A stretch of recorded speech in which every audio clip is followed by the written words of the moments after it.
존귀하신 교우 여러분, 어려운 지금의 시간 중에 모두 건강하시고 안녕하신지 안부를 전합니다. 이제 사회적 거리두기가 조금씩 완화되는 분위기에서 이제 곧 다시 모여서 예배를 드릴 수 있지 않을까라는 희망을 가져봅니다. 힘을 내셔서 어려움도 이겨내고 또 여러분에게 주어진 모든 일들 잘 감당하시는 그런 은혜와 믿음이 있기를 바랍니다. 오늘 우리 함께 나누실 하나님의 말씀은 욥기 40장입니다.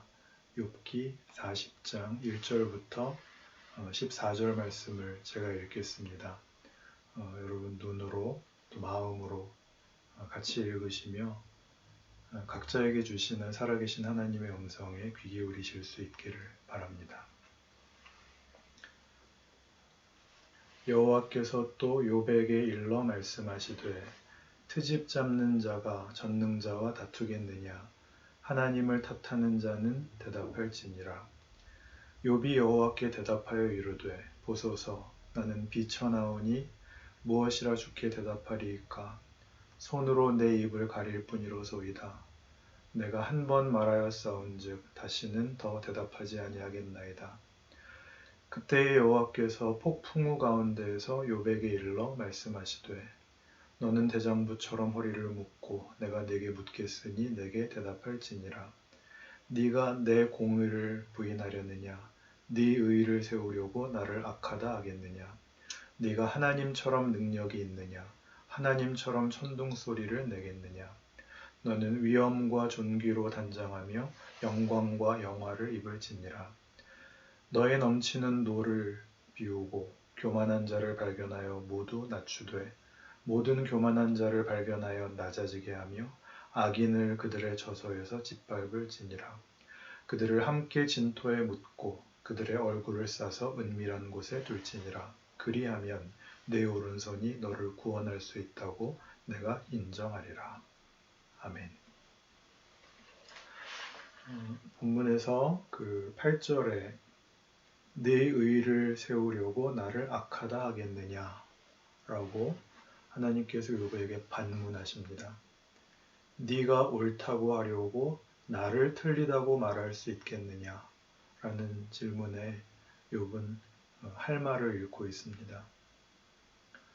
욥기를 보면서 우리는 성경이 욥을 처음부터 의인이라고 못을 받고 시작을 하는 바람에 감히 욥에게 시비를 걸지 못하고 당연히 욥은 이 큰 고난 가운데서도 절대로 하나님을 원망하거나 하나님께 불경하지는 않았다라고 생각하고는 합니다. 그러나 사실 우리는 그동안 욥기를 읽어오면서 수많은 욥의 원망, 불만, 반문들을 만났습니다. 물론 욥은 그 자신의 고난 속에서 그 많았던 의문 속에서 시험 속에서도 끝까지 하나님을 놓지 않았습니다. 그 욥의 인내에 관한 성경의 증언은 매우 긍정적입니다. 신약 성경에 와서도 야고보서 같은 데 보면 그렇습니다. 그러나 그의 비명은 분명히 하나님의 일하심을 이해할 수 없다라는 불만들과 자신의 이해의 범주를 벗어나는 하나님의 통치에 대한 반문들로 가득 차 있습니다. 하나님을 믿고 그 믿음을 놓을 수는 없는데 하나님이 일하시는 방법은 도무지 이해할 수가 없어서 그는 비명을 지르는 것입니다. 그러나 여러분 이것은 욥에게만 국한된 일은 아닙니다. 사실은 모든 신자가 매일 겪는 현실이죠. 우리는 궁극적인 승리를 알고 있고 무엇으로도 방해받을 수 없는, 무엇으로도 실패하게 할 수 없는 하나님의 사랑을 압니다. 로마서 8장 39절 말씀처럼 우리는 그 무엇도 우리를 우리 주 그리스도 예수 안에 있는 하나님의 사랑에서 끊을 수 없다는 것을 알고 있습니다. 그러나 누구라도 자신의 신앙 생활에 만족하고 항복하고 사는 사람은 매우 드뭅니다. 여러분, 그러면 이렇게 신앙상에 불만이 있거나 이해를 못하는 사람은 믿음이 없는 걸까요? 그렇지 않습니다. 욥이 그러했듯이 우리는 어떤 경우에도 하나님을 놓지는 못합니다. 이것은 말하자면 신비한 붙잡힘입니다. 제가 종종 생각하는 건데요. 주일 하루 교회에 나오시는 것조차도 버거운, 만만치 않은 그 고단한 일상 속에서 그럼에도 불구하고 하나님을 배신할 수만은 없어서 주일 아침이면 피곤해하는 아이들 깨워서 주섬주섬 챙겨서 숙취에 시달리는 아내를 서둘러 깨워서 예배당으로 향하시는 이런 모든 신자의 실제적인 신앙 현실은 자기가 믿는 것이 아니라 하나님한테 붙잡혀 있어서 도망갈 수가 없는 것입니다. 우리는 우리를 그렇게 붙잡고 놓지 않고 계시는 하나님이 창조주요, 구원자요, 심판자인 것을 압니다. 우주와 역사와 개인의 운명에서 우리는 그의 선하심과 의로우심이 결국 승리할 것이라는 것도 압니다. 그 증거를 예수 안에서 가지고 있죠. 그러나 현실은 만족스럽지 않습니다. 착한 사람이 왜 손해를 볼까요? 정직하게 사는 사람이 왜 억울한 일을 당할까요?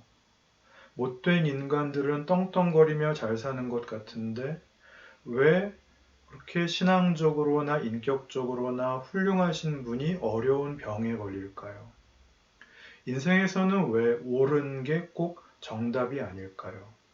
이런 그 욥의 질문과 의심과 불만이 우리 모든 신앙인의 내면의 갈등입니다.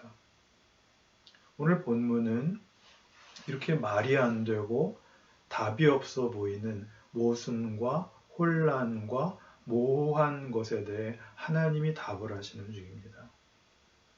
앞에서는 그 답을 자연을 들어서 하셨습니다. 지난 시간에 하나님께서 욥 앞에 펼쳐 보이셨던 그 야생의 동물들, 산염소, 들나귀, 타조, 말, 매, 독수리 이런 것들을 통해서 하나님이 하셨던 말씀은 이런 얘기였습니다. 욥, 네가 생각하는 것처럼 잘 길들여야만 쓸모있는 것들은 아니란다. 너 산염소가 새끼치는 때, 암사슴의 새끼 낳을 기한 이런 것들 모르지 않냐. 그러나 네가 모르는 이런 것들에 소중한 가치가 있다. 그들에게 준 생명의 아름다움, 자유, 충만함, 기쁨이 있다. 우리에게 일어나는 이해가 되지 않는 모든 일들, 예를 들면 밤, 악, 실패, 한계 같은 것이 그 어떤 것도 하나님의 허락 없이는 존재할 수 없다는 것입니다. 우리가 보기에는 쓸모없어 보이는 그 모든 것들 역시 우리 인생에서 지우고 싶은 그 모든 것들 역시 하나님이 그것들을 통해 일하시기 때문에 존재한다는 것입니다. 욥의 불만은 하나님의 궁극적인 권위와 통치, 그거는 인정하겠다는 것입니다. 그러나 하나님이 일하시는 현실, 자기가 당한 고난, 억울함, 답 없는 길은 도무지 이해할 수가 없다는 것이었습니다. 이 문제를 어떻게 풀어야 될까요? 여러분, 만일 우리가 이해하는 범주 내에서만 하나님이 일하신다면 우리에게는 좋을지 모르지만 하나님은 하나님이시기를 포기하셔야만 합니다. 우리가 이해하는 범주 뭘까요? 착하게 살면 복을 받고 열심히 기도하면 부자가 되고 목사님께 예쁘게 굴면 장수하고. 그러나 그러면 하나님은 하나님이 아니시고 그저 신통한 한 인간, 정도에 불과해질 것입니다. 우리가 하나님을 정말 모든 창조물에 대한 주권자, 공의로우신 분, 목적을 가지고 계신 분이라고 인정한다면 그분은 당연히 우리의 상상을 뛰어넘는 방법으로 일하신다는 것도 인정해야 됩니다. 그게 쉽지 않죠. 야고보서가 이 욥 이야기를 한다고 아까 말씀드렸는데 한번 그거 확인해 보겠습니다. 야고보서 5장 11절입니다. 여러분 보내드린 예배 순서지에 야고보서 성경 본문도 넣었는데요. 한번 같이 보시죠. 야고보서 5장 11절입니다. 보라, 인내하는 자를 우리가 복되다 하나니 너희가 욥의 인내를 들었고 주께서 주신 결말을 보았거니와 주는 가장 자비하시고 긍휼히 여기시는 이시니라. 여기에서 욥은 인내하는 자라고 소개되고 있습니다. 어떤 맥락에서 이런 얘기를 하는지를 조금 확인하실 필요가 있는데요. 그 앞에 7절부터 보시면 이렇게 되어 있습니다. 그러므로 형제들아 주께서 강림하시기까지 길이 참으라. 보라, 농부가 땅에서 나는 귀한 열매를 바라고 길이 참아 이른 비와 늦은 비를 기다리나니 너희도 길이 참고 마음을 굳건하게 하라. 주의 강림이 가까우니라. 형제들아 서로 원망하지 말라. 그리하여야 심판을 면하리라. 보라, 심판주가 문 밖에 서 계시니라. 형제들아 주의 이름으로 말한 선지자들을 고난과 오래 참음의 본으로 삼으라. 여기서 오래 참으라, 길이 참으라 라는 것은 하나님의 일하심의 궁극적인 승리와 그 선하심과 은혜로우심을 기억하고 우리의 이해 범주를 벗어나는 경험과 현실을 감수하라 하는 것입니다. 신학 혹은 신앙에 있어서 늘 첨예한 대립각을 세우는 문제들이 있습니다. 그 중에 하나는 신앙이란 먼저 알고 나서 믿는 것이냐 아니면 믿고 나서 아는 것이냐의 문제입니다. 먼저 알고 나서 믿는 것이다. 즉 이해가 되어야 믿는 것이다 라는 주장을 인식론에 기초한 신앙이라고 합니다. 주로 자유주의 신학자들이 그런 얘기들을 합니다. 반면 먼저 믿고 나서 이해하는 것이다 라는 주장은 계시론에 근거한 신앙이라고 하는데 보수주의적인 신학자들이 하는 얘기인데 말이 어렵습니다. 중요한 것은 이해가 먼저냐 믿음이 먼저냐 하는 것이죠. 어느 쪽이 맞냐 하는 얘기는 아니고 어느 쪽이 더 좋은 믿음이냐라는 얘기도 아닙니다. 양쪽에 다 장단점이 있습니다. 이해가 먼저다라는 얘기는 생각하고 고민하고 노력하고 애쓰는 것이 가장 중요한 신앙의 행위이고 신앙의 본질이라는 것이죠. 이런 신앙의 장점이 있습니다. 대단히 단단하고 명확하고 치열하다는 것입니다. 그러나 이런 시각에 치우치게 되면 하나님을 인간의 이해 범주 안에 가두게 됩니다. 이해가 되지 않을 때는 틀린 것이 됩니다.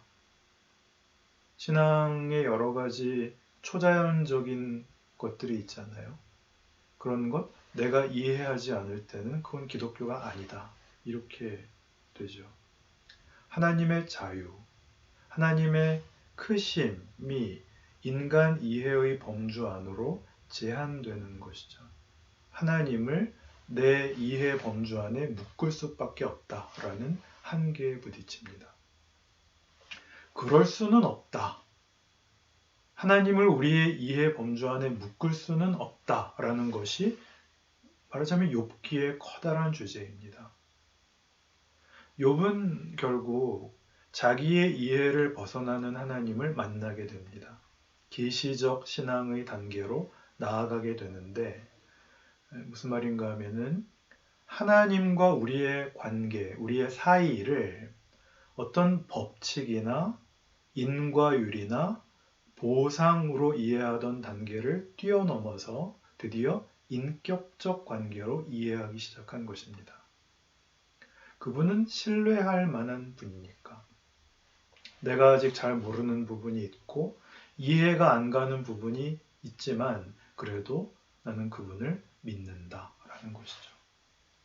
물론 모르고 믿기 때문에 맹신의 위험이 있습니다. 치열함이 부족할 수도 있습니다. 그러나 우리라는 존재와 우리의 기능이 우리를 만든 분의 목적에 복종되어야 한다라고 믿는 것입니다. 사랑은 대단히 모호한 조건 위에 서 있습니다. 오늘은 가정주일인데요.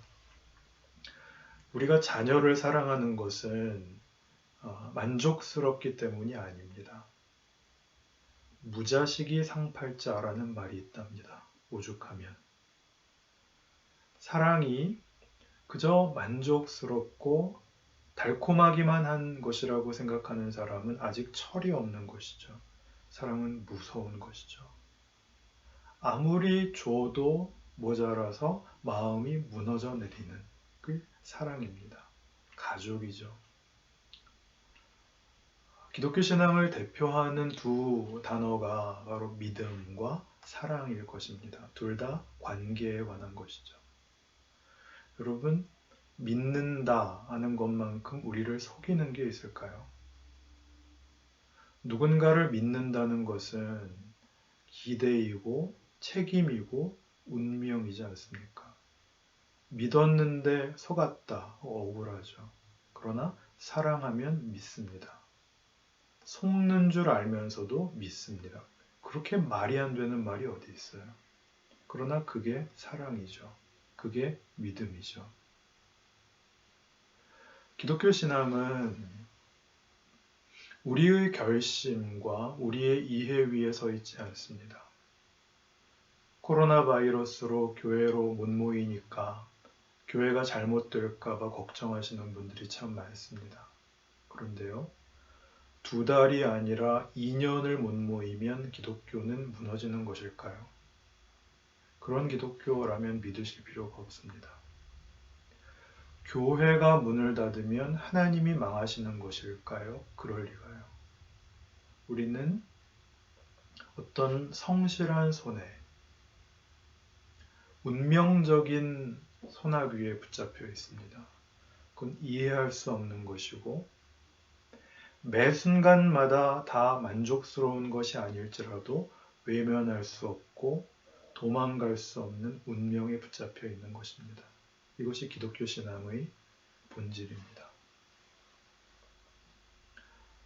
그때 여호와께서 폭풍우 가운데에서 욥에게 일러 말씀하시되 너는 대장부처럼 허리를 묶고 내가 내게 묻겠으니 내게 대답할지니라. 오늘 본문 6절 하나님의 말씀입니다. 이 말씀은 너 이런 것도 모르냐? 바보냐? 그런 게 어디서 감히 하나님 앞에 까부냐가 아니라고 했습니다. 너는 알아야 한다. 내가 얼마나 큰지 알아야 하고 내가 큰 것만큼 네가 크다는 것도 알아야 한다. 라는 말씀입니다. 요즘 코로나19로 인해서 세계가 멈추었잖아요. 또 우리가 성찰하게 된 게 있죠. 브레이크 없는 자동차처럼 무한 경쟁의 세계화를 위해 위험하게 질주하던 이 세계가 멈추니까 비로소 보이는 것들이 있다잖아요. 공장이 멈추니까 파란 하늘이 돌아오고 관광객들이 멈추니까 멸종 위기의 야생이 살아나고 그랬다는 것처럼 물론 이제 곧 포장과 배달의 역습과 복수가 시작될 것이다 라고 하는 무시무시한 예언도 있지만 인간의 손이 닿으면 자연은 자연스럽지 않게 되죠. 우리는 그 세상을 창조하신 하나님을 우리라는 존재조차 다 이해하지 못합니다. 가족을 어떻게 이해하겠어요? 우리는 힘으로 이기면 그만인 존재, 오르면 그만인 존재보다 큽니다. 하나님의 일하심이 산 염소와 들 나귀를 통하여 증거되었듯이 우리의 우리됨도 단순한 해결, 안심, 유능 이런 것으로 만들어져 있지 않습니다. 그것보다 훨씬 복잡하고 훨씬 깊습니다. 우리는 생각하고 고민하고 후회하고 울고 돌이키고 생산하고 창조하는 존재. 각자의 존재 속에 모든 우주가 들어있는 존재로 부름받았습니다. 학교 다닐 때 공부를 하면 그 쓸데없는 것을 배우느라고 시간 낭비하는 것처럼 느껴질 때가 있었습니다. 졸업하고 나가면 도무지 써먹을 데가 없어 보이는 것들을 배우죠. 그러나 공부를 하면서 정말 배우는 것은 사람에게 필요한 것들을 만들어내는 훈련에는 왕도가 없다는 것입니다. 하나의 지식을 배우는 과정에도 반복과 노력과 훈련과 끊임없는 인내가 필요하다는 것을 배우죠. 공부를 하면 훌륭해진다라는 말은 공부를 하면 다만 성적이 오르거나 시험을 잘 보게 된다는 것이 아니라 공부를 하면 가만히 누워서 핸드폰만 보는 것으로는 결코 만들어낼 수 없는 가장 고급한 가치를 배우게 된다라는 뜻이죠. 그것은 매우 깊은, 하루아침에 할 수 없는, 전 인생에 걸쳐서 배워야 하는 진리를 깨우치는 길입니다. 돈으로는 살 수 없는 인간의 존엄과 성숙에 관한 이야기입니다. 그것은 창고에 모아둘 수도 없고 은행에 맡길 수 없는 시간을 들이고 정성을 들여서 내가 그렇게 잘해야 아는 것입니다. 하나님이 욥에게 그것을 가르치시는 것입니다. 여러분, 그 요셉을 한번 생각해 보세요. 야곱의 아들로 형들에 의해 팔려가서 이집트에서 노예로 사는데 좀 뭐가 풀릴만 하면 꼬이고 풀릴만 하면 꼬이고 마음대로 되는 게 하나도 없는 그런 인생을 살죠. 그 지난한 과정을 가리켜서 성경은 시편 105편 19절에서 이렇게 해석해요. 그의 말씀이 그를 단련하였도다. 노예살이에서도 감옥살이에서도 필요한 것은 성실함이죠. 그는 성실하죠. 그렇게 성실하고 슬기로운 감방 생활을 마치고 그는 드디어 실력을 갖추게 됩니다. 괜히 억울하게 붙잡혀 갔다가 신앙생활 잘해서 기적적으로 풀려나는 것이 아니라 이 실력이 만들어지는 동안 하나님의 손에서 도망갈 수가 없었던 거예요. 누가 붙들고 있었습니까? 감옥이 아니라 착고와 쇠사슬이 아니라 여호와의 말씀이 응할 때까지라 그의 말씀이 그를 단련하였도다. 그러니 여러분 다른 것으로 때우지 못합니다. 기도로 때우지 못합니다. 여러분 기도 많이 하셔야 됩니다. 그러나 기도가 신앙의 요술 행위가 되게 하시면 안 됩니다. 나에게 주어진 어려운 인생을 곤란한 오늘을 어떻게든 피하기 위해서가 아니라 잘 겪기 위해서 기도하셔야 됩니다. 그렇게 기도하며 존귀하신 하늘소망의 교우 여러분, 하나님이 하시는 일의 정의로움과 성실하심, 은혜로우심과 선하심을 기억하시고 우리가 처한 현실, 하나님이 인도하시는 우리의 길을 잘 걸으십시오. 특별히 여러분의 가정이 이 일을 서로 격려하는, 그래서 살다가 가장 막막할 때 빛을 발하는 믿음의 가정들이 다 되실 수 있기를 바랍니다.